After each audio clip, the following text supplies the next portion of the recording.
Hello, hello. I've been waiting for you. Now is the best time to come to the cottage. Can you not feel the winds of change? It's almost fall equinox. And then you know what happens after that. The season of the dead begins. You've arrived just in time. Come on. Hello, hello, Crossroads Witches and other interesting magical beings. So happy to see you joining me here today.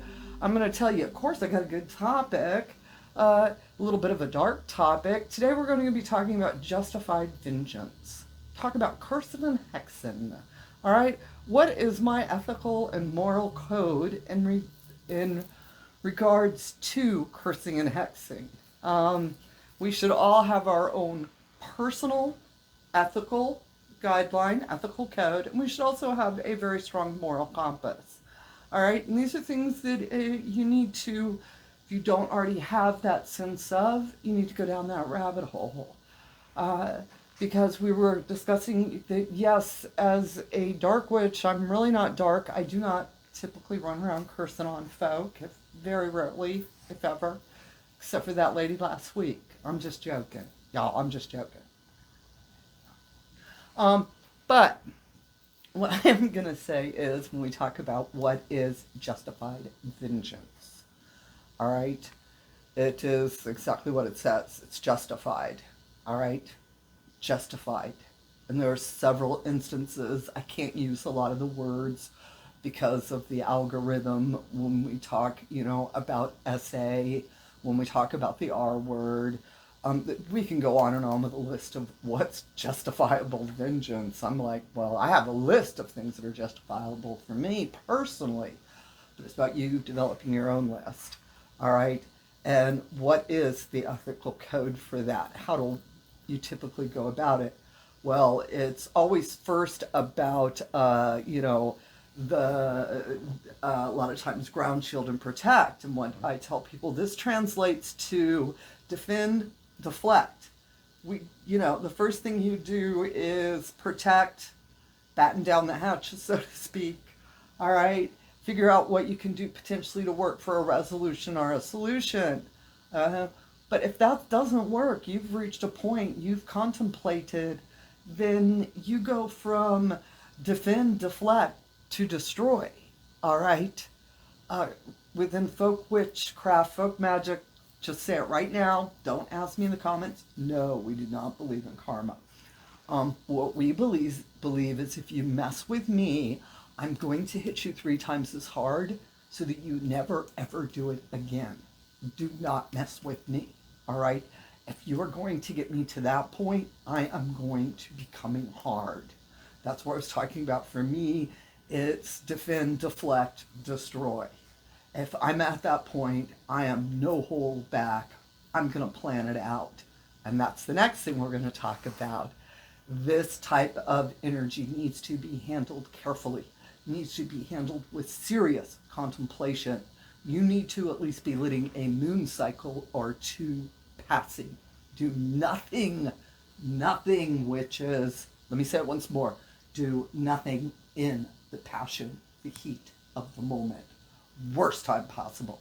You are in so much chaotic energy, you don't have any idea what you're calling up or what's already around you because you've got such that high state of energy. Cool it down. Give yourself some time to marinate on it. Think up some nasty stuff. And in the time you're doing that, you are also reaching out, asking to the universe to make sure you are getting signs, signals, that you are where you're supposed to be. Because I just saw this with a witch where she is doing a working. It is completely justified. She's worked, it's been months in the making. As she's getting her things together, there was like the universe giving her signs and things were coming around, and it was like, oh yeah, sweetie, you are so justified, all right? And she put her working together. And when we are doing that, of course, we want to plan that type of a working out to the detail.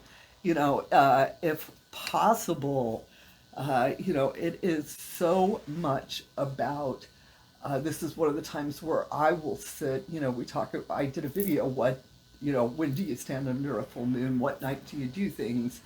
And I was like, well, it just depends on my schedule. When it comes into justified vengeance, this is a slow, very carefully planned procedure. And that's how it has to be taken in, okay? You need to figure out the best time, the best day, exactly what you want to do, all right? How you're going to go about it. And my advice to everybody is if you go down this road, you do it in 110% with no doubt, all right? If you're worried, you're like, oh, I want to light a doom candle, doom. It's a death into my enemy candle. Then I'm like, but if they die, I'll feel guilty. Okay, if you've got those thoughts, don't light the candle. Period. Okay? That's why it's a slow burn. A slow, take your time. Stop back and contemplate. As far as what are you really wanting, sometimes you're really wanting protection more so than actually getting at somebody. You're like, I just want them to leave me alone. All right? And so that's where you need to gear that energy. And if you are going down the road of wishing somebody,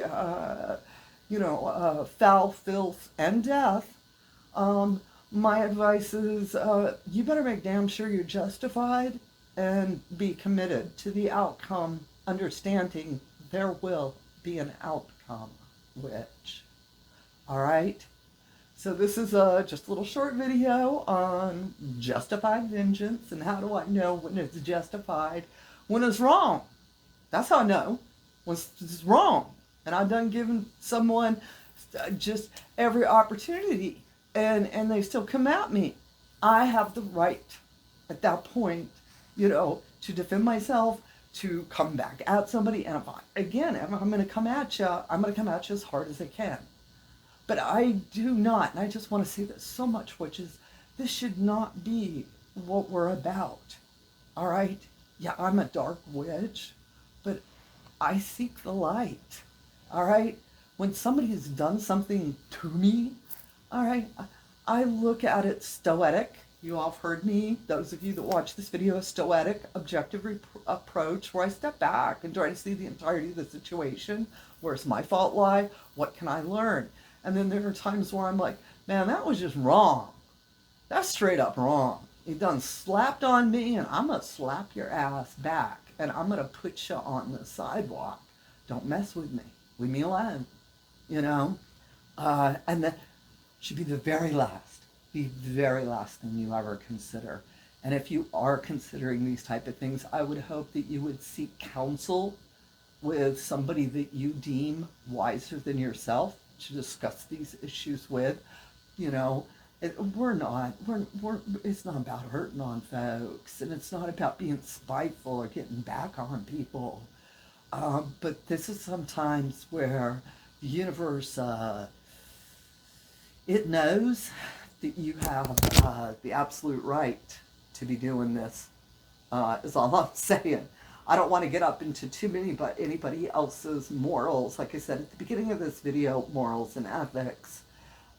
If you are contemplating curses and how they work within your own magical practice, justified vengeance, how that works within your own practice, what you need to do is first develop your own ethical code, guide of ethics.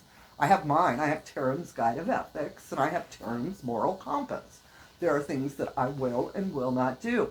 And I understand that I'm flexible sometimes, That's my truth, all right? But I know where I'm at, and that is the most important part of this, all right? Before you ever start into this area of magic, you need to know who you are for real. Your name, your voice, your dirt, all right? Because when we start calling up these powers, you need to be justified. Now, if you're just a shit who likes to curse on people, that's not going to work well over the long term, honey. It's going to go bad for you. All I got to say is stop it, because you're tangling yourself up into stuff that in the end it's going to take you years to unwind. Hurting other folks is not going to heal your pain. All right. And so, with that said, I'm going to tell y'all, get out there. Fly those rooms. Think about what I said. And think about where you are on this subject. All right?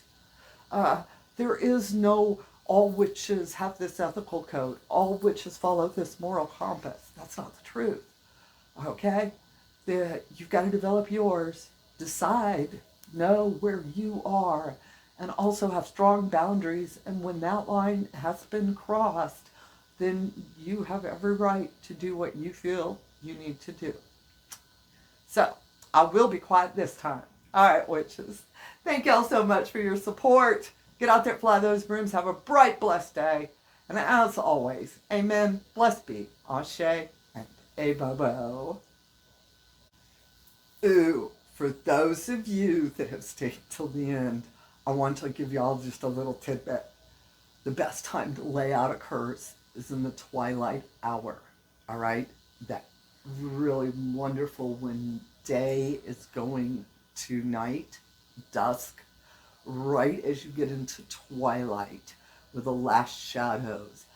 That is a very, very strong time to lay out a curse. I know a lot of times they're like, oh, we're supposed to do it at midnight. Yeah, that's Hollywood bullshit. Twilight. That's what I'm saying, witch. All right, there you go. Dark tidbit from Taren.